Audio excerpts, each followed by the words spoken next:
Hello guys, welcome to Cine glimpse. ఈ రోజు మరో ఇంట్రెస్టింగ్ మూవీ రివ్యూతో మళ్ళీ మీ ముందుకు వచ్చేసాం. ఈ రోజు మనం డిస్క్రైబ్ చేసే మూవీ రివ్యూ దేని గురించి అంటే హిందీ సినిమా అన్నమాట, దురంధర్. ఇది నేను నిన్న చూశాక నాకేమనిపించింది, నా ఒపీనియన్ అయితే మీతో షేర్ చేసుకుందామని వచ్చేసాను. రెగ్యులర్గా మనం ఒక మూవీని ఒక 3 పార్ట్స్గా రివ్యూ చేస్తాం కదా, first half, second half and రెండు కలిపాక ఎలా ఉందని. సో ఇదైతే అలా చేయట్లేదు అనమాట.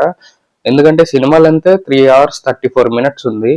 ఫస్ట్ హాఫ్ అవ్వడానికే దాదాపు 2 hours పడుతుంది అనమాట. నేను అలా సపరేట్ గా చేస్తే వీడియో చిరిగి చాట్ అవుద్ది. సో ఓవరాల్ గా మూవీ థీమ్ ఏంటి, ఎక్కడ ఎక్కడ బాగుంది, ఎక్కడ బాగాలేదు, అసలు ఎలా జరిగింది మూవీ స్టార్టింగ్ నుంచి ఎండ్ వరకు అన్న పాయింట్స్ అయితే క్లియర్ గా డిస్కస్ చేస్తాను. ఈ ఛానల్ కన్నా ఎవరైనా కొత్తగా వచ్చి ఉంటే ఒక లైక్ అండ్ ఒక సబ్స్క్రైబ్ చేసేయండి. ఈ ఛానల్లో మీకు ఆనెస్ట్ మూవీ రివ్యూస్ దొరుకుతాయి. ఎలాంటి బయాస్డ్ రివ్యూస్ ఉండవు. బాగుంటే బాగుందంటాం, బాగాలేకపోతే కన్స్ట్రక్టివ్ ఫీడ్బ్యాక్ ఇస్తాం. సో ఆడియన్స్ పల్స్ ని కరెక్ట్ గా పట్టుకోవడంలో ఈ ఛానల్ ఎప్పుడు ఫెయిల్ అవ్వలేదు. Please do like, share, subscribe to Cine glimpse. ఇంక లేట్ చేయకుండా మనం మూవీ రివ్యూలోకి వెళ్ళిపోదాం. Let's go. సో ఇప్పుడు దురంధర్ లో హీరోగా రణ్వీర్ సింగ్ గారు అయితే చేశారు. అండ్ చాలా స్పెషల్ క్యారెక్టర్స్ ఉన్నాయి. అక్షయ్ ఖన్నా గారు విలన్ క్యారెక్టర్ చేశారు. సంజయ్ దత్ గారు ఒక కీ క్యారెక్టర్ అయితే చేశారు. ఇంకా బోల్డ్ క్యారెక్టర్స్ అర్జున్ రాంపాల్ గారు కానీ ఇలా చాలా క్యారెక్టర్స్ అయితే ఉన్నాయి. ఈచ్ అండ్ ఎవరి క్యారెక్టర్ మనం క్లియర్ గా డిస్కస్ చేసుకుందాం వీడియోలో. సో అసలు దురంధర్ థీమ్ ఏంటి, అసలు సినిమా దేని గురించి తీశారు? ఇండియాలో ఓవర్ ఒక 20 years back couple of attacks అయితే జరిగాయి కదా ఇండియా మీద. సో ఆ అటాక్స్ ని ఎలా జరుగుతున్నాయి, అసలు మన సీక్రెట్స్ ఎలా లీక్ అవుతున్నాయి, ఇండియా ఫేక్ కరెన్సీస్ ఎలా లీక్ అవుతున్నాయి, కరెన్సీ డీటెయిల్స్ ఎలా లీక్ అవుతున్నాయి అన్నది ఎలా ఆపాలి అన్న పాయింట్ కి వచ్చి, ఓకే మనకి ఇప్పుడు పాకిస్తాన్ లో వాళ్ళ గ్యాంగ్స్ లో ఇన్ఫిల్ట్రేట్ అయిపోయిన ఒక స్పై కావాలి, ఇండియన్ ఏజెంట్ కావాలి. అప్పుడు మనకు ఆ డీటెయిల్స్ అన్ని కరెక్ట్ గా అందుతాయి. మనం సెక్యూరిటీని బాగా ప్రొటెక్ట్ చేసుకోవచ్చు. ఇండియాలో ముందస్తు ఇన్ఫర్మేషన్ రావడం వల్ల సెక్యూరిటీని టైట్ చేసుకోవచ్చు.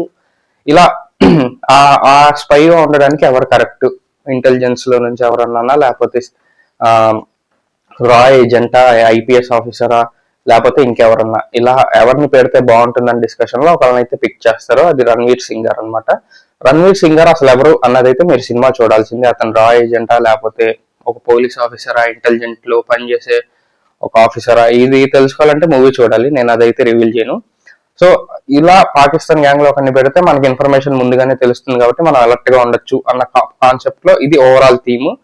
అసలు ఆయన అక్కడికి వెళ్ళి ఇన్ఫిల్ట్రేట్ అయ్యాక అసలు ఆయన విలన్స్ ఆ పాకిస్తాన్ గ్యాంగ్స్ లో కలవడానికి ఏం చేశాడు అంటే చాలా రియలిస్టిక్ గా తీశారు. ఏది కమర్షియల్ వేలో వెళ్ళిపోలేదు. కొన్ని సీన్స్ కొంచెం కమర్షియల్ అట్రాక్షన్ అయితే ఉంటాయి కానీ but still relevant to the story.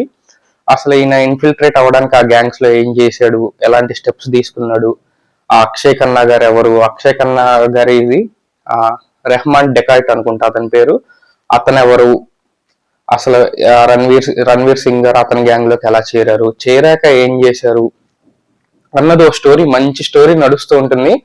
అంటే ఒక టైలర్ ఫిట్ స్టోరీ అనమాట. పర్ఫెక్ట్ గా ఇన్ని క్యారెక్టర్స్ ఉన్నా మీరు సినిమా చూస్తున్నంతసేపు క్యారెక్టర్స్ ఎక్కడ మర్చిపోరు. మీకు ప్రతి క్యారెక్టర్ గుర్తుంటుంది. సినిమా బయటకు వచ్చాక కూడా గుర్తుంటుంది. ఓహో ఇది ఫలానా ఆ గ్యాంగ్ కు సంబంధించిన వాడు, ఇతనితో మాట్లాడాడంటే ఇప్పుడు ఇది జరగబోతుంది అన్న ఇంట్రెస్ట్ అయితే ఉంటుంది మీకు సినిమా చూసినంతసేపు. బట్ కొంచెం లెందీగా అనిపిస్తుంది. ఫస్ట్ హాఫ్ ఆల్మోస్ట్ 2 hours ఉంటుంది కాబట్టి కొంచెం సీట్లలో కూర్చునే ఓపిక ఉండాలి. బట్ నేను చూసినంత వరకు అయితే జనాలు అయితే చాలా ఇంట్రెస్టింగ్ గా కూర్చుని సినిమా చూసారు. ఎవ్వరికి ఎక్కడ బోర్ కొట్టదు. సినిమా బోర్ అయితే గ్యారంటీ కొట్టదు. లాగ్ సీన్స్ ఇలాంటివి ఏవి ఉండవు.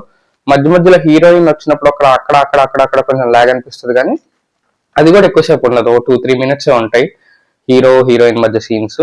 అవి తీసేస్తే రణ్వీర్ సింగ్ గారు ఆ స్పైగా నటించడం, వాళ్ళ గ్యాంగ్స్ లో ఇన్ఫిల్ట్రేట్ అయ్యి అసలు ఏంటో తెలుసుకుంటూ ఒక్కొక్కటి ఈ ప్రాసెస్ లో అతను కూడా తెలియకుండా ఇండియా మీద అటాక్ జరిగినప్పుడు తెలియకుండా అతని చేతుల ద్వారానే ఆ అటాక్ అన్నది స్టార్ట్ అవ్వడం, ఇవన్నీ తెలిసినప్పుడు ఆయన యాక్టింగ్ అయితే చాలా బాగా చేశారు అనమాట. రణ్వీర్ సింగ్ గారు అయితే 100/100. అండ్ నెక్స్ట్ నన్ను బాగా ఇంప్రెస్ చేసిన క్యారెక్టర్ అక్షయ్ ఖన్నా గారిది. అతను చెప్పాను కదా రెహమాన్ డెకాయిట్ అని, అతను ఒక బలోచిస్తాన్ లీడర్ అనమాట. సో ఆయన పాకిస్తాన్ లో ఉంటాడు. ఆయనకి కొన్ని పొలిటికల్ ఇష్యూస్ ఉంటాయి. ఆయన కొన్ని ఏరియాస్ లో డాను, ఇంకా పవర్ఫుల్ అవ్వాలంటే ఏం చేయాలి అని రణ్వీర్ సింగ్ గారు నేను గ్రూప్ లోకి వచ్చాక రణ్వీర్ సింగ్ గారు ఇచ్చే ఐడియాస్ బట్టి ఈయన కొన్ని ఇంప్లిమెంట్ చేస్తూ ఆయన పవర్ఫుల్ గా ఎదుగుతూ ఆయన స్టోరీ జరుగుతూ ఉంటుంది. సో ఒక కాన్ఫ్లిక్ట్ అయితే క్లైమాక్స్ లో అసలు రణ్వీర్ సింగ్ మీద డౌట్ ఎందుకు వస్తుంది రెహమాన్ డెకాయిట్ కి, ఇదంతా అయితే మీరు సినిమా చూడాలి. యాక్చువల్ నేను స్టోరీ ఓపెన్ చేస్తే మజా ఉండదు మీరు సినిమా చూశాక. అది అందుకే నేను స్టోరీ ఓపెన్ చేయట్లేదు, జస్ట్ క్యారెక్టర్ ని డిస్క్రైబ్ చేస్తున్నాను. అండ్ అక్షయ్ ఖన్నా గారు స్క్రీన్ మీద కనపడినంతసేపు ఆయన హీరోలా ఉంటారనమాట. కొన్ని ఫ్రేమ్స్ లో రణ్వీర్ సింగ్ గారు కనపడరు. ఆయన నడిచే విధానం కానీ, ఆయన మూవ్మెంట్స్ కానీ, ఆయన ఎక్స్ప్రెషన్స్ కానీ, ఆ సీరియస్ లుక్స్ మెయింటైన్ చేయడం కానీ చాలా బాగా తీశారు. అక్షయ్ ఖన్నా గారు అయితే పర్ఫెక్ట్ అసలు ఆయన రోల్కి. అండ్ సంజయ్ దత్ గారు ఒక ఎస్పి చౌదరి అస్లాం అనమాట ఆయన పేరు సినిమాలో. అసలు ఆయన ఎవరు, ఆయనకి రెహమాన్ డెకైట్ కి స్టోరీ ఏంటి, అసలు ఆయనకి ఇంకో అతని నుంచి కొన్ని సుపారీలు వస్తాయి ఒకరిని చంపేమని, ఆ ఒకళ్ళు ఎవరు, రెహమాన్ డెకైటా లేకపోతే ఇంకెవరన్నా, ఇలా చాలా లింక్స్ ఉంటాయి స్టోరీలో. ఎక్కడ మీకు ఒక్కొక్క ట్విస్ట్ ఓపెన్ అవుతూ బాగుంటుంది సినిమా. మంచి టైలర్ ఫిట్ స్టోరీ. ఇన్ని క్యారెక్టర్స్ పెట్టుకుని మీకు ఏ క్యారెక్టర్ వేస్ట్ క్యారెక్టర్ ఉండదు. ఇంత స్కేల్లో ఇన్ని క్యారెక్టర్స్ ఇంత స్టోరీ స్కేల్ పెట్టుకుని హ్యాండిల్ చేయడం అది మామూలు విషయం కాదు. అండ్ దానికి డైరెక్టర్కి అయితే ఫస్ట్ హ్యాట్స్ ఆఫ్ చెప్పాలి.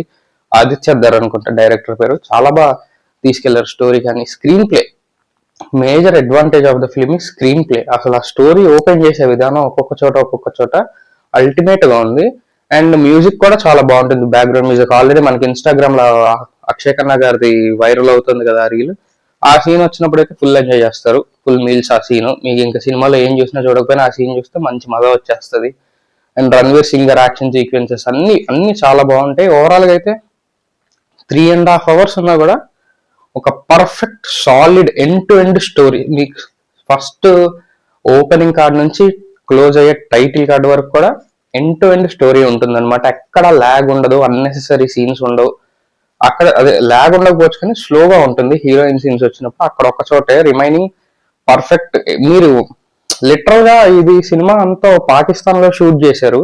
అంటే వాళ్ళు అక్కడికి వెళ్ళి షూట్ చేశారని కదా, ఆ లొకేషన్స్ ఆ ఏరియాస్ లో ఎక్కువ స్టోరీ నడుస్తుంది కాబట్టి మీరు లిటరల్ గా ఆ క్యారెక్టర్స్ తో పాటు అక్కడ ఉన్నట్టు అనిపిస్తుంది. సినిమా చూసినని చెప్పి అరే వీడికి ఏంటి ఇలా జరిగింది, ఇప్పుడు ఎవరు రియాక్ట్ అవుతాడు ఏంటి అది ఇది అని అంత ఇన్వాల్వ్ అయిపోతాం అనమాట సినిమాలో. అబ్బా వీడు ఇలా చేసాడు ఏంటి, అలా చేయకూడదు కదా అని మనం ఆలోచించేస్తూ ఉంటాం. అదైతే నాకు చాలా బాగా నచ్చింది. అలా కూర్చోబెట్టి ఇంత లెంది స్టోరీని ఇంట్రెస్టింగ్ గా చెప్పడం అనేది గ్రేట్ టాస్క్. నన్ను పర్సనల్ గా అడిగితే మూవీ ట్రై చేయండి, థియేటర్ లో ట్రై చేయండి, మజా వస్తుంది, చాలా బాగుంటది మూవీ. కానీ సెకండ్ షోస్కి వెళ్ళేటప్పుడు కొంచెం ఆలోచించుకోండి. మేము 10:45 షోకి వెళ్ళాం, అది 2:30 ఎప్పుడు అయ్యింది. సో సెకండ్ షోస్కి వెళ్తే 9 o'clock 9:30 ఇలాంటి షోస్కి వెళ్తే 1 గంట కల్లా ఇంటికి వచ్చేస్తారు అనమాట. ఇది ఒక్కటే నేను ఇచ్చేది. కానీ మూవీ అయితే చాలా బాగుంది. ఇది ఇంకో పార్ట్ కూడా ఉందన్నమాట. సో అసలు ఫస్ట్ పార్ట్ ఓవరాల్ గా ఏంటంటే రణ్వీర్ సింగ్ గారు స్పైగా చేరాక పాకిస్తాన్ గ్యాంగ్స్ లో ఏం జరిగింది, ఆయన ఎక్కడ దాకా సక్సెస్ఫుల్ అయ్యారు, అలాంటి గొడవలు ఆపడంలో, ఇండియా మీదకి వచ్చే అటాక్స్ ఆపడంలో ఎక్కడ దాకా సక్సెస్ఫుల్ అయ్యారు, ఈ సక్సెస్ఫుల్ అయినప్పుడు ఎంతమంది ఎలిమినేట్ చేయగలిగారు పాకిస్తాన్ క్రిమినల్స్ ని అన్నది ఫస్ట్ పార్ట్ వరకు ఉంటుంది. సెకండ్ పార్ట్ లో ఇక్కడ కొంతమంది ఎలిమినేట్ అవుతారు, అది నేను ఎవరో చెప్పను, మీరు సినిమా చూడండి. అదే చెప్పే కదా స్టోరీ లీక్ అవుద్దని. మళ్ళీ సెకండ్ పార్ట్ లో అసలు ఏం జరుగుతుంది అనేది ఒక చిన్న ట్రైలర్ కట్ అయితే వేస్తారు. సో సెకండ్ పార్ట్ వచ్చేసి March 19th 2026 అయితే రిలీజ్ అవుతుంది. సో చూద్దాం అది కూడా ఎలా ఉంటుందో. అది చూసినప్పుడు కూడా రివ్యూ చేస్తాను. మీరు ఆ రివ్యూ చూడాలంటే వెంటనే సినీ గ్లిప్స్ కు సబ్స్క్రైబ్ బటన్ కొట్టాలన్నమాట. సో ఈ వీడియో కానీ మీకు నచ్చితే ఒక లైక్ అండ్ ఒక సబ్స్క్రైబ్ చేసేయండి. మీ ఫ్రెండ్స్ అండ్ ఫ్యామిలీతో కూడా షేర్ చేసేయండి. ఓవరాల్ గా పర్ఫెక్ట్ సినిమా అంటాను నేనైతే. Perfect watch, theatre watch. ఒక 3 hours కంప్లీట్ గా ఎంగేజ్ అయిపోయి సినిమాలో మునిగిపోవాలనుకుంటే ఈ సినిమా అయితే ట్రై చేయండి. నేను డెఫినెట్ గా రికమెండ్ చేస్తాను. చాలా బాగా తీశారు స్టోరీ విధానం అదంతా. సో ఇదన్నమాట నా పర్సనల్ ఎక్స్పీరియన్స్ దురంధర్ గురించి. మీకేమనిపించిందో మీరు కనుక మూవీ చూసుంటే కింద కమెంట్స్ లో చెప్పండి. అండ్ అక్షయ్ ఖన్నా గారిది ఆ సీన్ ఉంది కదా, ఆయన డాన్స్ చేసే సీన్, దాని మీద కూడా మీ ఒపీనియన్ కింద కమెంట్స్ లో చెప్పండి. ఈ వీడియో కానీ మీకు నచ్చితే ఒక లైక్ అండ్ ఒక సబ్స్క్రైబ్ చేసేయండి. ఇలాంటి ఇంట్రెస్టింగ్ మూవీ రివ్యూస్ తో మళ్ళీ మీ ముందుకు వస్తాను. ఆనెస్ట్ మూవీ రివ్యూస్ తో ఎప్పుడు సినీ గ్లిమ్స్ మీ ముందుకు తీసుకొస్తూనే ఉంటుంది. So please do like, share, subscribe to Cine Glimpse. And మర్చిపోకండి, ఇంట్రెస్టింగ్ రివ్యూస్ కావాలంటే సినీ గ్లిమ్స్కి రావాలి. See you all, bye by.